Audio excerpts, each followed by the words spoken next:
Tuhan, terima kasih untuk anugerah-Mu. Pada pagi hari ini kami sudah boleh memuji, memuliakan Engkau. Dan kami hari ini mau sekali lagi terhubung dengan Engkau. Kami mau Engkau menaruh akan setiap firman, setiap perkataan, setiap kehidupan itu di dalam hidup kami Tuhan. Ajari kami untuk bisa merespon akan setiap kebenaran firman-Mu supaya kami semakin terkonek dengan Tuhan. Terima kasih Tuhan, di dalam nama Tuhan Yesus kami berdoa dan mengucap syukur. Amin. Shalom saudara. Hari ini kita akan belajar bagaimana kita sama Tuhan itu harus menjadi compatible and responsive. Ya, wah mungkin saudara mikir ini apa lagi compatible and responsive. Jadi gini saudara, beberapa waktu kemarin hari Selasa siapa yang dengar mungkin streaming atau hadir di sini, hamba Tuhannya itu kan salah satu tim Morris Serulo ya.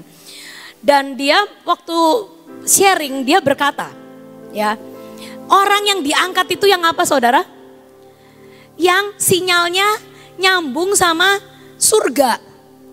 Karena saat sangkakala itu berbunyi, ya, orang yang bisa menangkap akan sinyal dan tanda itulah, mereka itu adalah orang-orang yang artinya nyambung. Makanya tadi lagunya kan ku terhubung dengan Tuhan, ya.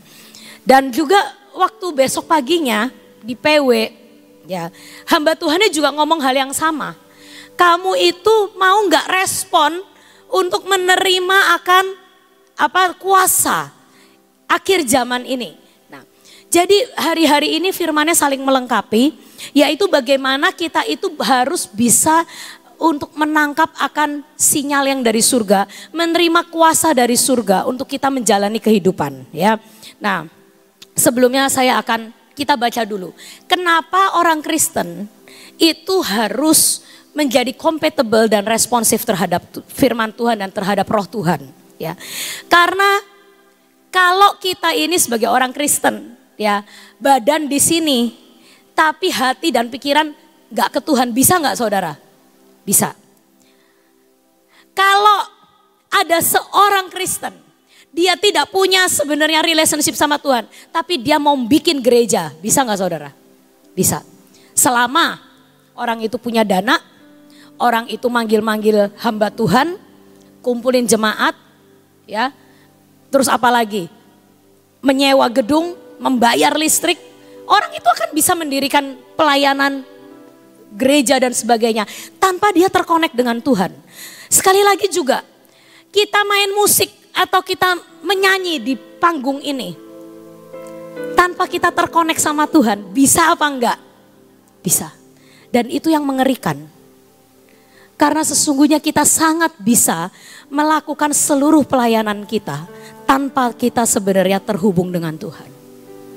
Dan Tuhan berkata, makanya syarat untuk diangkat sekali lagi bukan bisa main musik, menyanyi, khotbah even, atau mendirikan suatu organisasi Kristen, mendirikan yayasan Kristen, bukan itu. Bahkan anak saya kemarin malam ngomong, ya, Mah, saya tuh kok belum bisa bahasa roh, si Kean, ya, yang kecil. Gimana sih Mah? Gitu, karena kita doa malam kemarin, saya bahasa roh, semua bahasa roh, dan dia itu komat kamit saudara, ya. Terus kata cicinya, kamu bahasa rohnya ngaco. Cicinya juga ngejudge lagi ya. Barangkali bener kan kita nggak tahu ya. Tapi kata cicinya, kamu bahasa rohnya ngaco, kamu belum bisa ya bahasa roh ya. Terus anak saya nih ngaku, iya loh Mah, Kehan tuh kok belum bisa loh kayaknya bahasa roh. Soalnya bahasa rohnya beda sama Cici sama yang lain. Saya bilang, kamu nggak usah takut nggak bisa bahasa roh. Terus minta ke Tuhan, nggak apa-apa. Tapi itu bukan syarat pengangkatan. Saya bilang gitu. Syarat pengangkatan adalah kita bisa terhubung secara pribadi dengan Tuhan. Ya, itu syaratnya. Bahasa roh itu karunia. Menyembuhkan orang sakit itu karunia. Ya. Terus bisa mimpin pujian, bisa main musik dengan bagus, itu karunia. Artinya kita tidak mengusahakan apapun untuk itu. Ya, karunia itu pemberian. Dan kita lakukan pelayanan kita itu pemberian. Tapi sekali lagi, ayo kita hari-hari ini menjadi compatible, menjadi responsif terhadap roh Tuhan. Karena itulah yang bisa membawa kita untuk masuk dalam kerajaan surga. Oh, kita baca dulu saudara dari Markus 6 ayat 1 sampai 6. Kita baca bergantian. Markus 6 ayat 1 sampai 6. Kemudian Yesus berangkat dari situ dan tiba di tempat asalnya, sedang murid-muridnya mengikuti dia.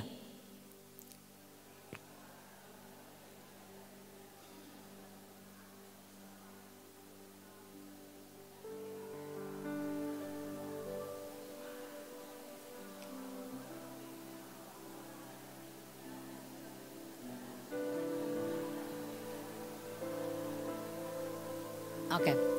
Bukankah ia ini tukang kayu, anak Maria, saudara Yakobus, Yoses, Yudas dan Simon? Dan bukankah saudara-saudaranya yang perempuan ada bersama kita? Lalu mereka kecewa dan menolak dia.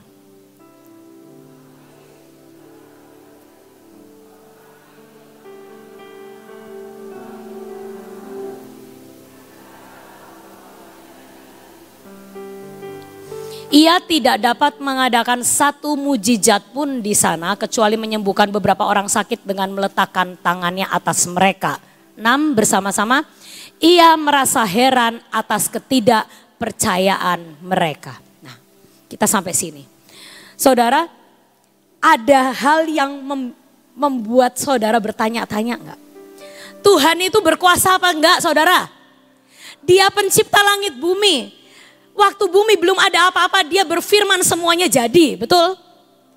Tapi di dalam perikop ini dikatakan, saat Yesus ke Nazaret dan penduduk di Nazaret berkata, loh dia ini kan tukang kayu. Dia ini kan saudara-saudaranya aja bareng-bareng, tetangganya kita. Gitu. Dia tuh siapa? Dia bukan siapa-siapa. Dia bukan Mesias, nggak mungkin dia Mesias. Begitu respon dari orang-orang yang ada di kampung Yesus itu mengatakan dia bukan anak Allah, dia bukan Tuhan, dia bukan nabi, dia bukan orang yang berkuasa. Dikatakan di ayat yang kelima apa? Yesus tidak membuat mujizat di tempat itu. Jadi dari ayat perikop ini kita mengerti, ibaratnya ya saudara, saat saudara masuk ke dalam satu ruangan, lalu ada wifi kenceng di ruangan itu. Tapi saudara bawanya adalah handphone Nokia jadul. Nokia pisang. Ingat Nokia pisang zaman dulu? Nokia yang di slide melengkung ya. Saya punya itu dulu ya. Nokia yang jatuh dari tingkat 3 cuman lepas doang tapi gak rusak. Nah itu ya Nokia jadul itu ya. Sebenarnya adalah handphone yang sangat tahan banting saudara ya. Tapi dia nggak bisa nerima sinyal wifi. Ya. Lalu begitu saudara masuk ke dalam ruangan itu, orang-orang berkata, wifi-nya kenceng loh di sini, wifi-nya kenceng loh di sini. Saudara buka handphone saudara, mau buka Google, kok nggak ada ya? Nggak bisa loh saya loh. Walaupun kata orang-orang wifi-nya kenceng, saya nggak bisa membuka Google ataupun menerima sinyal apapun. Karena apa? HP-nya saudara ini yang jadul ini tidak compatible sama wifi-nya. Ngerti? Begitu juga dengan kuasa Tuhan. Kuasa Tuhan itu ibaratnya wifi yang kuat. Apapun yang ada di tangan kita ini tidak mempengaruhi akan wifi itu. Ngerti? Jadi artinya wifi itu akan selalu kuat setiap saat. Cuman tergantung dari kitanya ini mau pakai handphone jadul atau kita mau pakai handphone yang compatible dengan sinyal itu. Sehingga kita bisa maksimal menggunakannya. Menggunakan handphone kita. Demikian juga kuasa Tuhan. Kuasa Tuhan diberikan dan selalu ada setiap saat. Tapi kita harus menyelidiki kitanya ini compatible enggak sama kuasa Tuhan dan roh Tuhan itu. Kita mau responsif enggak sama sinyal itu. Kalau kita tetap berkata dengan kepandaian kita sendiri, enggak, saya tetap mau pakai handphone jadul selama-lamanya. Saya pengen pakai kebenaran diri sendiri. Saya tetap mau pakai akan prinsip saya. Maka untuk selama-lamanya sinyal yang kuat itu tidak akan berpengaruh dalam hidupmu. Semua wifi yang kuat itu tidak akan berpengaruh dalam hidupmu. Tidak akan membantu kita. Itu yang dikatakan sama pendeta yang kemarin. Tuhan berkata kalau engkau muridku, engkau akan hidup dalam sign and wonder.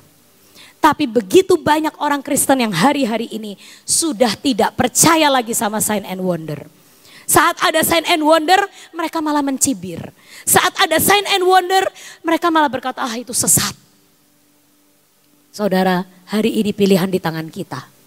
Wifi kuat selalu tersedia.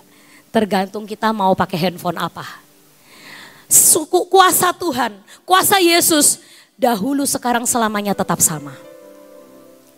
Tergantung engkau mau respon dan menerima kuasa itu, menyerap kuasa itu atau enggak. Pilihannya di tangan kita. Dan saya rasa waktu hamba Tuhan kemarin ngomong, banyak gereja Tuhan sekarang mereka udah gak percaya sama sign and wonder. Padahal itu jatah kita, betul saudara. Gereja Tuhan harusnya penuh kuasa. Ya. Taman Tuhan itu adalah suatu bukti bahwa semua yang di surga itu bisa menyentuh bumi. Kita sebagai orang-orang yang berjemaat di sini sangat rugi kalau kita nggak hidup dalam sign and wonder. Padahal persekutuan kita, gereja kita dianugerahi sign and wonder sama Tuhan. Tugas kita ini adalah apa? Mengambil, mengadopsi apa yang ada di taman Tuhan itu dalam hidup kita masing-masing. Amin. Supaya kita adalah gereja yang berjalan dalam keajaiban. Karena apa? Itu jatah kita. Dikatakan maka Yesus mengutus murid-muridnya, memberi mereka kuasa untuk menaklukkan iblis, untuk menyembuhkan penyakit loh. Berarti saudara kan kita semua murid Yesus. Artinya kalau ada orang sakit ditumpangin tangan sama kita harusnya sembuh. Ya. Nah itu artinya gini, kita nggak boleh menghilangkan yang rohani dari hidup kita. Sekarang gereja-gereja saya lihat mereka main cantik, artinya apa? Mereka hanya memberitakan hal-hal ya yang sifatnya bisa diterima sama pikiran. Pendeta-pendeta, mungkin banyak yang, saya nggak ngomong semua, tapi banyak gereja-gereja besar yang mereka nggak lagi bahasa roh. Mereka nggak lagi memakai karunia roh. Mereka nggak berani numpangin tangan atas orang sakit. Mereka nggak berani lagi berkata, ayo bahasa roh yang kencang, tarik akan hadirat Tuhan. Karena mereka pikir nanti kalau ada orang baru datang, nanti mereka ngerasa asing. Kita harus buat mereka semua betah di sini, tidak merasa asing. Bahkan ada gereja besar yang udah gak pernah ngomong tentang Yesus lagi di dalam gereja. Saya dapat artikelnya. Dia berkata, kami gak berbicara tentang Yesus dulu. Supaya orang asing dari luar sana yang datang ke kita tidak merasa asing. Saya berkata ini keblinger. Karena apa? Tuhan berkata kita harus terkonek. Kita harus terhubung. Kita harus memakai perlengkapan roh. Kita harus connect sama Tuhan. Kita tidak boleh meniadakan kuasa Tuhan di tengah-tengah gereja. Kita tidak boleh membuat Yesus seperti anak tukang kayu. Ya kan? Kalau di situ kan orang Nazaret berkata, dia kan cuman anak tukang kayu. Memanusiakan Yesus. Padahal Yesus kuasanya luar biasa. Tapi gereja Tuhan jangan sampai ditipu iblis. Menghilangkan semua yang rohani, menghilangkan semua yang profetik. Dan mereka berkata main aman aja. Sekali lagi saya katakan, kalau kita mau main aman, selama-lamanya kita gak akan tersambung sama dia. Berarti kita hanya pakai frekuensi manusia. Sekali lagi, kalau kita sebagai gereja Tuhan tidak berani ngeroh, tidak berani melakukan hal yang profetis, tidak berani bertindak yang rohani, menerima kuasa itu, maka selama-lamanya frekuensi kita hanya frekuensi manusia. Dan kita tidak pernah terkonek dengan surga. Padahal Tuhan berkata apa? Ayo nak, sudah banyak hal-hal yang indah yang aku ingin curahkan ke atas engkau. Mari gereja Tuhan responi. Jangan kamu ditipu iblis dengan berkata udah gini-gini aja jadi orang Kristen. Ibaratnya sudah ada bonus, udah ada hal yang luar biasa yang Tuhan siapkan dalam hidup kita. Tapi kita gak mau terima itu. Rugi saudara ya. Orang Kristen kalau ikut Tuhannya separoh-separoh, pakai kebenaran manusia, pakai otaknya terlalu banyak, gak memberi ruang untuk Tuhan bekerja dalam hidupnya. Itu menurut saya adalah orang Kristen yang paling malang. Mending gak usah jadi orang Kristen.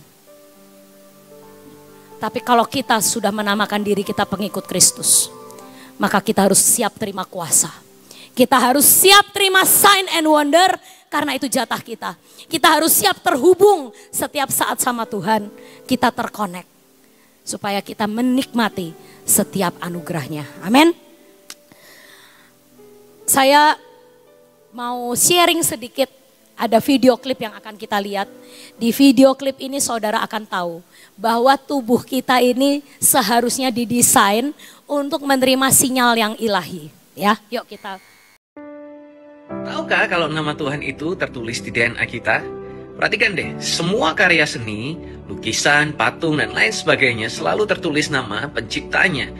Sebuah grup penelitian dari Amerika menemukan ada pola angka 10565 selalu berulang kali di dalam DNA manusia. Para ilmuwan itu mencoba menguraikan kode itu dengan mengganti nomor-nomor itu dengan huruf Ibrani. Dan mereka menemukan urutan Yod-He, Vav-He yang kemudian dibaca Yahweh, nama Tuhan dalam bahasa Ibrani. Jadi dalam tubuh kita ada rata-rata 37 miliar sel dan setiap selnya terdapat tanda nama Yahweh di dalamnya. Ingat bahwa kita adalah milik Yahweh dan di dalam Dia kita selalu dapatkan penyertaan. Jadi tubuh kita, sel kita ini sebenarnya sudah dibuat compatible sama Tuhan. Ya, ada nama Tuhan dalam setiap sel kita.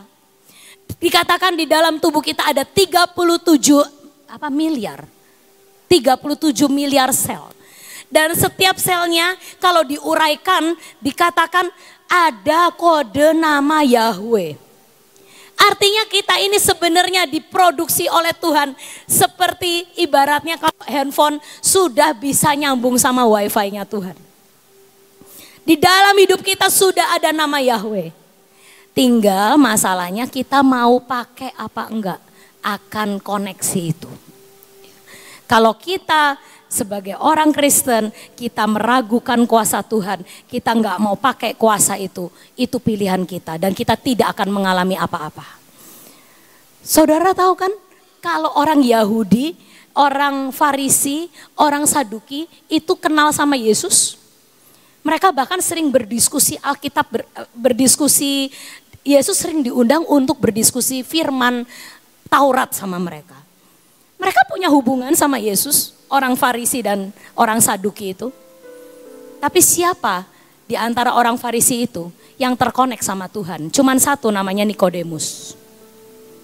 Ya, dia datang kepada Tuhan secara pribadi. Dan Tuhan ngomong, kalau engkau gak lahir kembali, engkau gak dapat bagian dalam kerajaanku. Dan orang Farisi, orang Saduki itu menurut saya orang yang paling malang.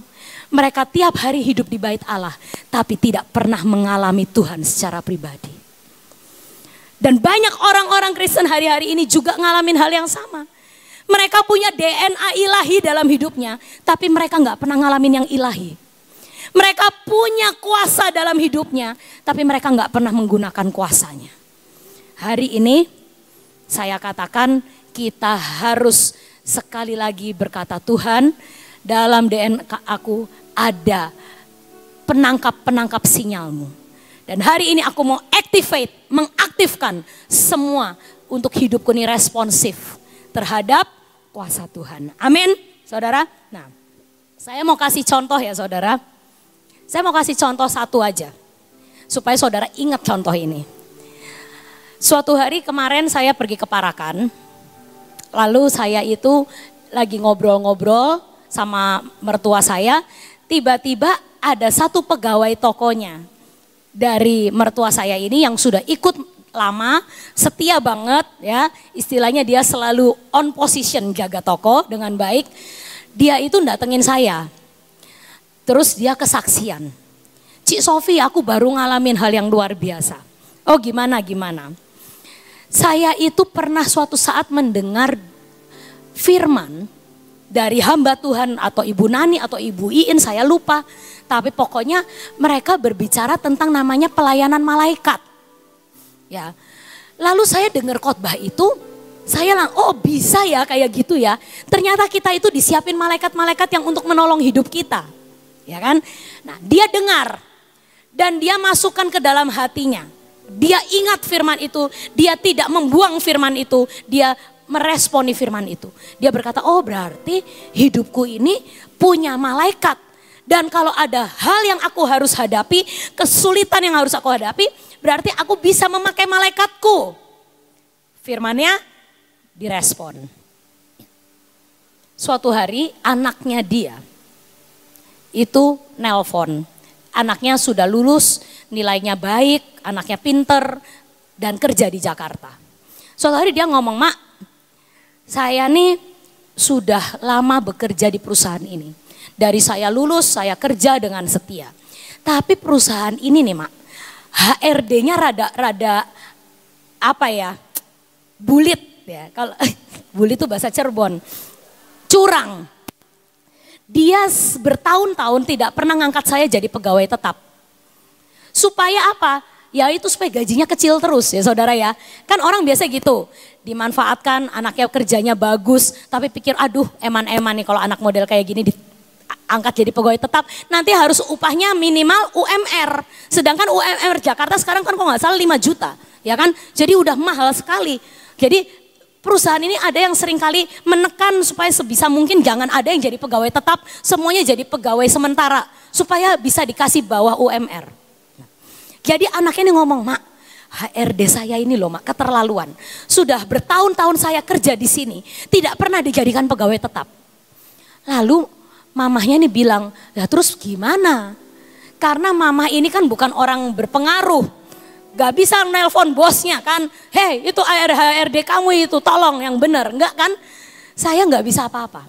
Tapi tiba-tiba mamahnya ingat akan pelayanan malaikat ini. Lalu dia berkata, Nak, malam ini kita doa sama-sama. Mama pernah dengar khotbah tentang yang namanya pelayanan malaikat. Apa itu? Artinya kamu dan mama tuh punya malaikat. Malaikatnya disuruh nyantronin itu HRD sampai dia ngangkat kamu. Dikasih mimpi, dikasih apa ya, penglihatan, diikutin pokoknya sama malaikat. Malaikatnya suruh HRD itu tidak akan tenang hidupnya selama dia tidak ngangkat kamu jadi pegawai tetap. Ya, jadi malaikatnya disuruh apa saudara? Disuruh nyantronin HRD-nya. Oke kan? Sepakat. Ya. Akhirnya malam itu mereka berdoa, Tuhan Engkau tahu ini anak saya udah bertahun-tahun tidak diangkat karena ada satu HRD yang hatinya keras. Di dalam nama Yesus pelayanan malaikat aku perintahkan. Kejar itu HRD-nya sampai dia menyerah dan mengangkat anak saya jadi pegawai tetap. Saudara tahu anaknya kalau nggak salah itu 3 tahun kerja di situ tidak pernah diangkat jadi pegawai tetap. Begitu pelayanan malaikat diaktifkan, nggak usah hitungan bulan, hitungan hari saudara. Hitungan hari anaknya dipanggil sama HRD-nya. Dan berkata, kamu ini serius nggak kerja di perusahaan kami? Loh Pak, kalau nggak serius saya nggak akan bertahun-tahun di sini, kata anaknya gitu. Saya ini udah setia banget ini. Oke, bener ya, setia ya. Nggak ada keinginan untuk lari-lari kemana-mana. Enggak Pak, saya udah cocok di sini. Tapi saya ini loh Pak, udah bertahun-tahun nunggu kok nggak pernah diangkat jadi pegawai tetap. Ya. Sekarang kamu isi berkas-berkas, kamu saya angkat. Beri kemuliaan buat Tuhan saudara. Itu namanya orang yang responsif. Dia tahu dia punya hak. Dia tahu dia punya kuasa. Dia tahu dia punya pelayanan malaikat. Itu hak dia sebagai anak Tuhan. Tapi bukan berarti begitu dia tahu dia punya senjata itu, terus dianya tidak memakai. Kalau dia nggak percaya, hari itu dia nggak percaya sama firman, maka firman itu akan tergeletak. Ya, seperti orang yang menangkap firman lalu benihnya itu tercecer di pinggir jalan. Firman itu gak akan jadi apa-apa dalam hidupnya. Tapi saat orang menerima sinyal dari surga dan dia respon. Dan dia berkata, aku mau Tuhan. Aku mau terima kuasa, aku mau terima sign and wonder, aku mau terima semua kepenuhan yang Engkau sediakan. Maka orang itu akan mengalami yang dahsyat dari Tuhan. Nah, hari ini keputusan kembali di tangan kita. Sinyalnya kuat, wifi-nya kuat. Tapi handphone apa yang kita pakai? Tuhannya sama, Tuhannya berkuasa, Tuhannya ajaib. Tapi maukah kita menerima akan kuasa itu? Hari ini kita sama-sama berdoa, kita jangan dibodohin iblis.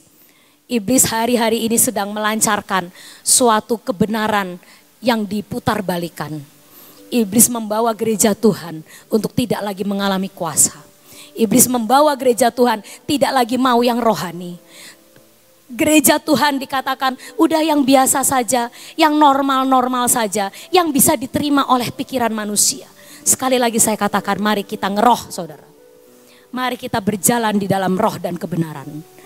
Ngeroh bukan berarti ngawur, tapi kita berjalan dengan kuasa Tuhan. Kita berjalan dengan otoritas Tuhan.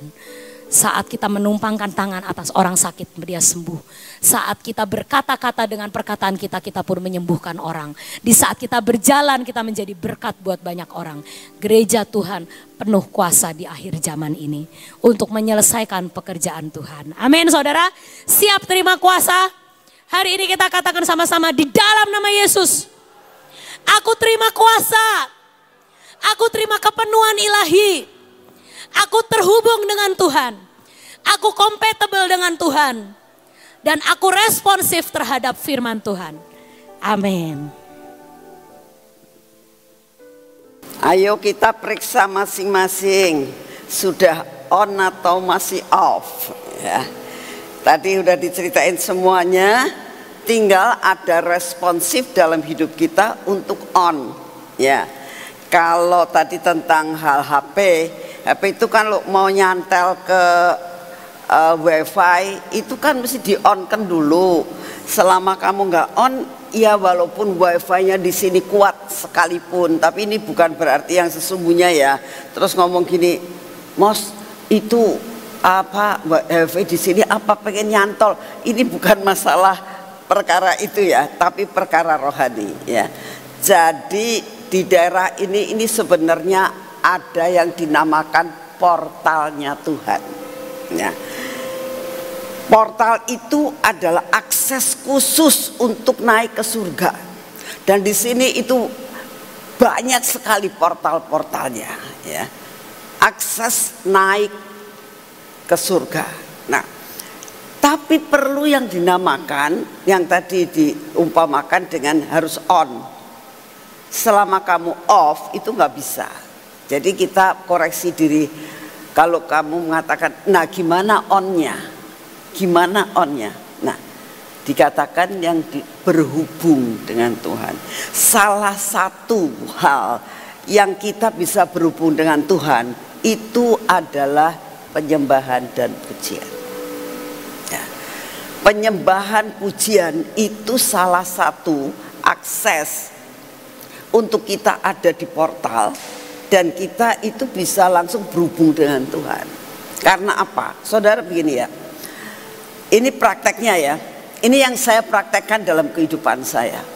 Jadi kalau kita itu pujian dan penyembahan itu ini yang benar-benar loh ya. Jangan yang tadi disampaikan sama Sophie banyak sekali.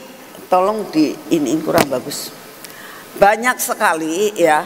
Jadi orang itu nyanyi aja, bisa nyanyi bisa, tapi tidak sungguh-sungguh dalam roh. Ya. Bukan tubuh, jiwa dan roh. Nah, sedangkan untuk bisa berhubung itu tubuh, jiwa dan roh itu harus nyatu. Ya. Tubuh, jiwa, roh nyatu akan membuat kita masuk di portal, langsung bisa naik. Nah, ini yang dinamakan berhubung, nyantol. Ya.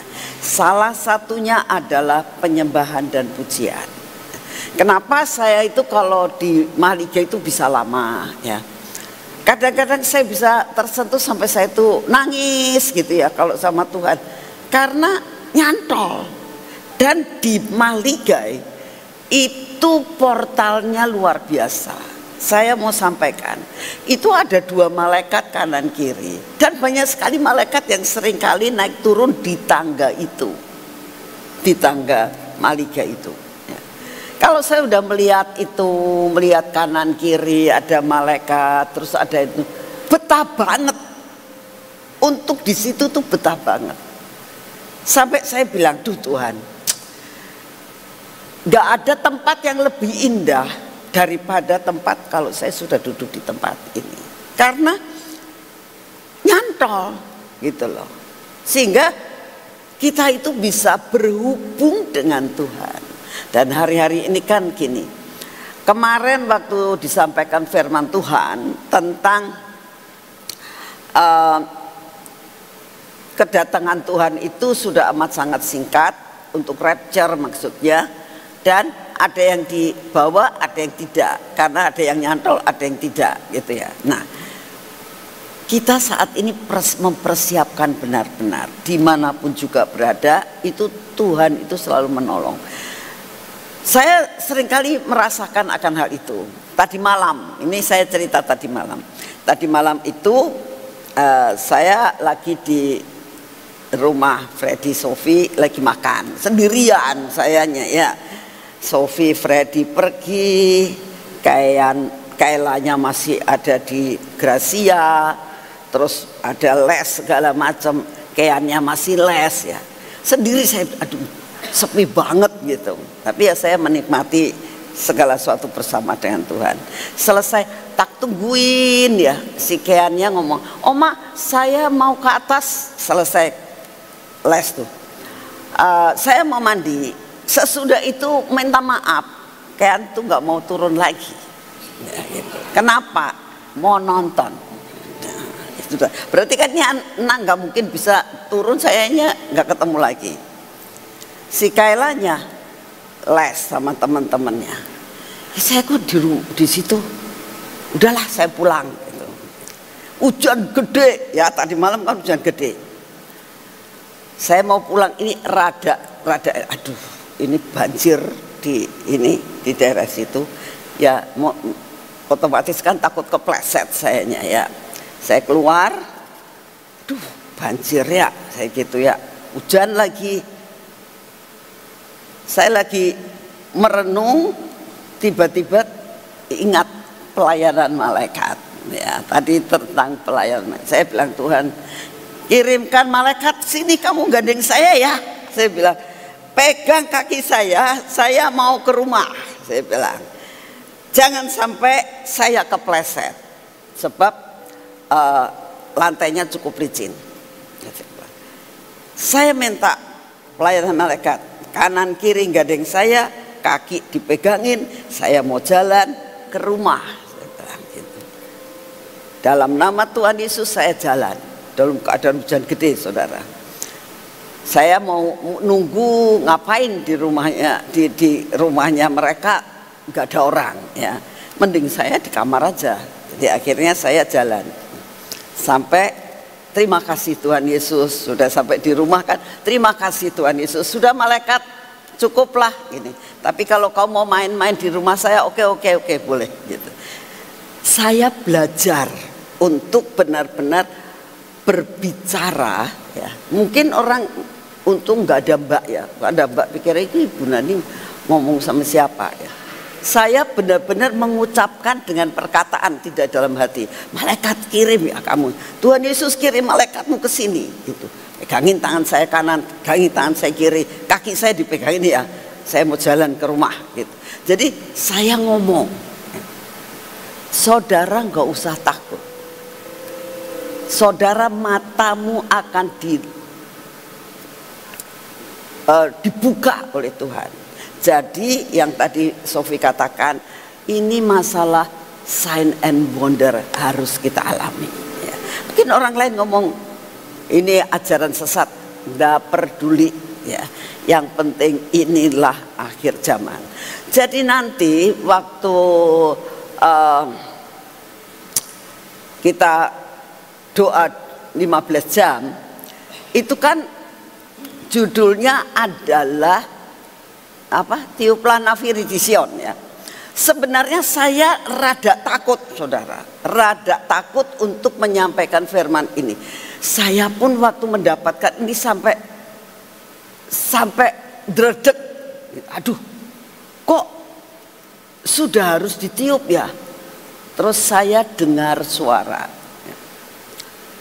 inilah waktunya meniup sangkakala yang ketujuh.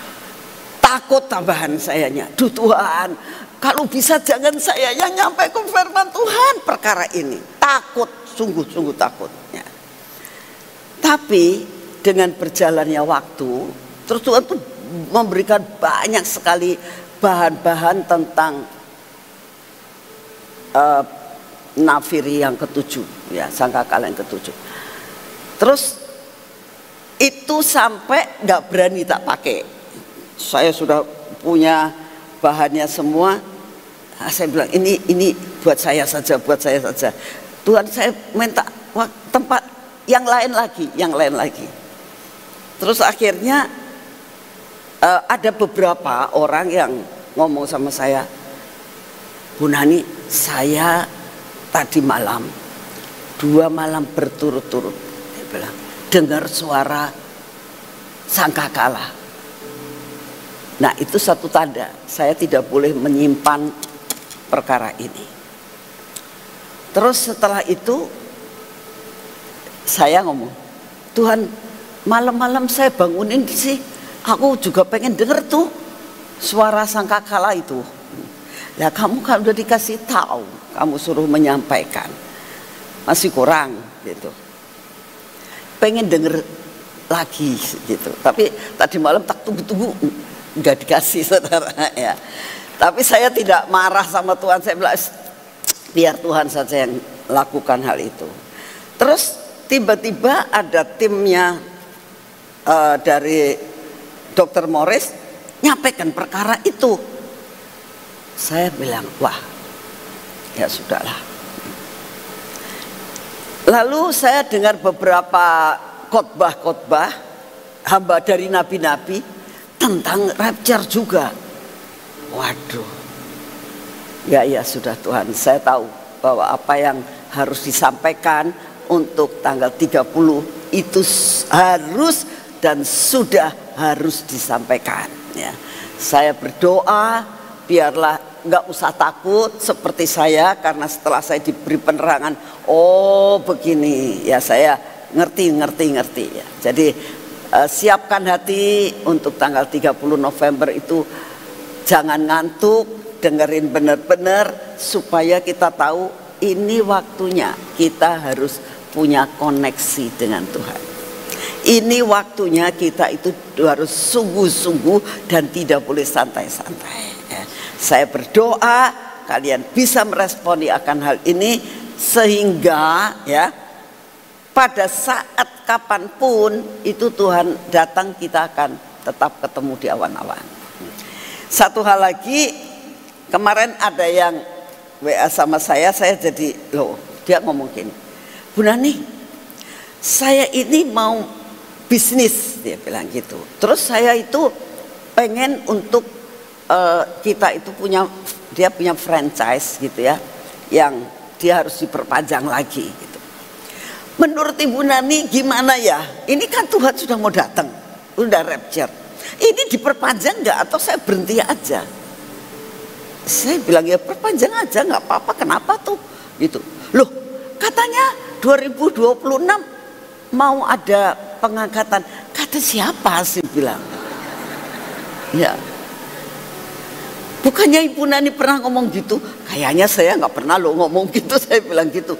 Karena firman Tuhan katakan tidak ada satu orang pun yang berani dan menyatakan tanggal dan tahunnya. Ya. Jadi saya bilang kayaknya saya nggak pernah loh ngomong kayak gitu. Oh iya, ya mungkin saya salah ya, kata dia gitu. Jadi apa yang harus saya lakukan? Perpanjang aja. Ya kalau nanti benar-benar Tuhannya datang di tengah-tengah itu, saya kan rugi. Wis aja ngomong tentang rugi dan untung. Saya bilang lakukan bagian kamu. Sebab kalau sampai nanti selesai kamu diangkat ya, diangkat nih, kamu tinggal, gak apa-apa ya. nggak ada ruginya. Kenapa nggak ada ruginya? Loh ya wong kamunya juga wis sudah selesai di surga, malah lebih dari segala-galanya, kamu tinggal aja nggak apa-apa. Oh gitu ya. Jadi apa yang harus saya lakukan? Lakukan bagian kamu. Sekolah ya sekolah aja. Jangan ngomong udah mau pengangkatan gak usah sekolah. Ya jangan. Nanti Ibu Inanya sedih nggak ada kon muridnya ya. Jadi harus lakukan bagian kita. Kamu sebagai pelayan, lakukan sebagai pelayan. Kamu kerja, lakukan sebagai pekerjaan dengan baik gitu. Kalau ada sesuatu lahan baru yang memang harus kamu beli atau dikelola, ya lolalah gitu. Gak usah merasakan, gak usah nanti kita makan apa kalau kita nggak mau kerja ya. Lakukan bagian kita, tapi tetap waspada dan hati-hati ya. Yuk kita berdoa. Terima kasih ya Tuhan untuk firman-Mu hari ini.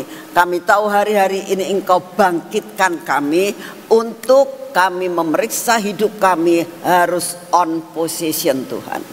Terima kasih untuk kasih setiamu. Terima kasih untuk semua dan semuanya yang Engkau sediakan buat kami. Satu hal, kerinduan hamba-Mu ya Tuhan.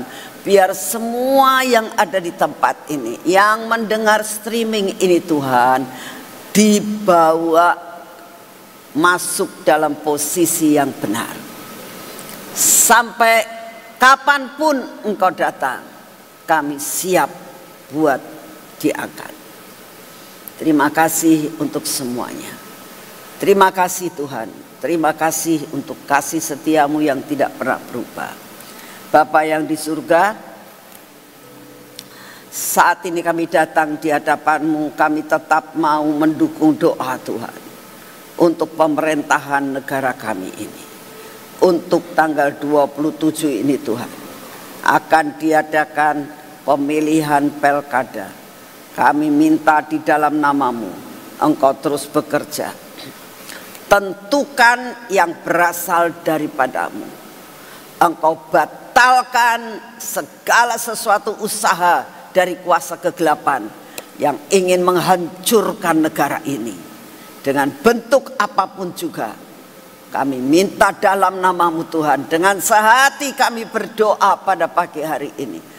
Engkau yang akan menyingkirkan, Engkau yang akan membatalkan Tuhan semua yang bukan berasal daripada-Mu, semua rekayasa-rekayasa yang dibuat untuk menjatuhkan, untuk menghancurkan negara ini.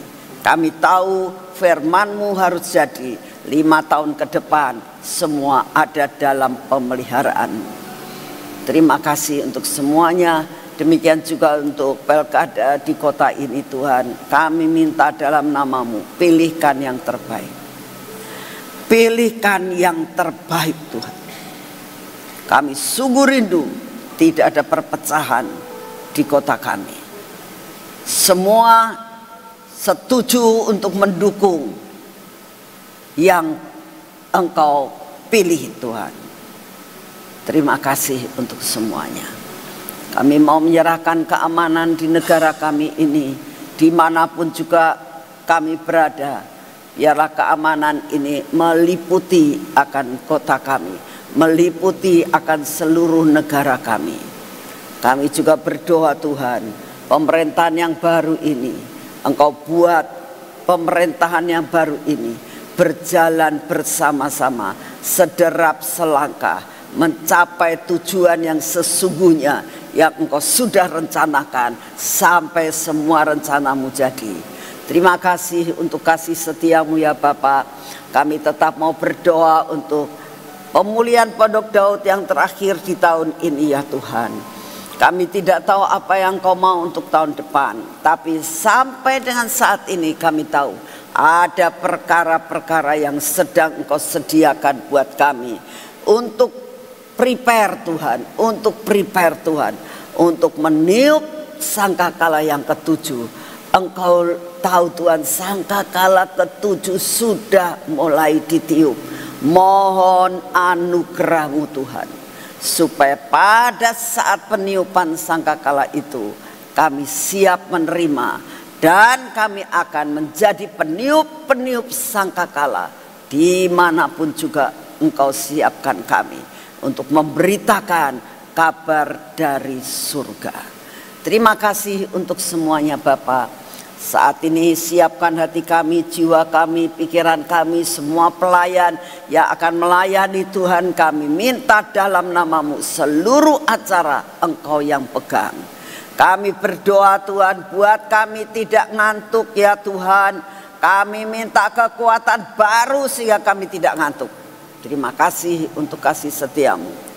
Bapak, kami tetap meminta hari ini kekuatan yang baru, daya tahan tubuh yang baru di dalam nama Tuhan Yesus. Biarlah kekuatan baru masuk dalam hidup kami, daya tahan tubuh yang baru, sehingga kami menjadi kuat dan sehat dalam menjalani kehidupan ini. Terima kasih Tuhan untuk kasih setia-Mu yang tidak pernah berubah. Segala pujian, hormat, syukur kami naikkan di hadapan-Mu ya Tuhan, karena Engkau sungguh amat sangat baik. Terima kasih untuk kasih setia-Mu. Kami percaya Tuhan, seluruh masalah dalam hidup kami persembahkan kepadamu. Kami tahu waktunya tiba, Engkau akan buat terobosan-terobosan dalam hidup kami. Terima kasih untuk semuanya. Dalam nama Tuhan Yesus. Mari kita masuk dalam pengurapan.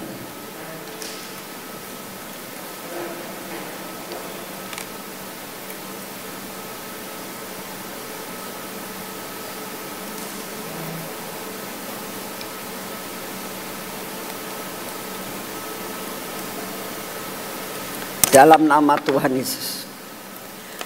Ini minyak supranatural Tuhan. Ini minyak yang berasal daripada-Mu. Minyak keajaiban. Biarlah hidup kami terus ada di dalam keajaiban. Dari ujung rambut sampai ke telapak hidup kami. Biar kami hidup di dalam keajaiban. Dan di dalam kemustahilan. Di dalam supranatural. Engkau yang akan mengcover mata kami, telinga kami, bibir, mulut kami, dan hati kami. Terima kasih Tuhan. Kami mau melepaskan daripada semua yang tidak baik dalam hidup kami. Kau berkati tangan kami Tuhan. Biar tangan kami melakukan semua pekerjaan ini dalam supranatural. Biar kaki kami terus diliputi oleh kuasa supranatural. Perjalanan kami hari ini menjadi berhasil. Berkat-Mu kami terima secara supranatural. Terobosan pasti terjadi dalam hidup kami. Terima kasih untuk kasih setia-Mu. Segala puji, hormat, syukur kami naikkan dalam nama Tuhan Yesus. Amin. Selamat pagi, Tuhan memberkati saudara semuanya.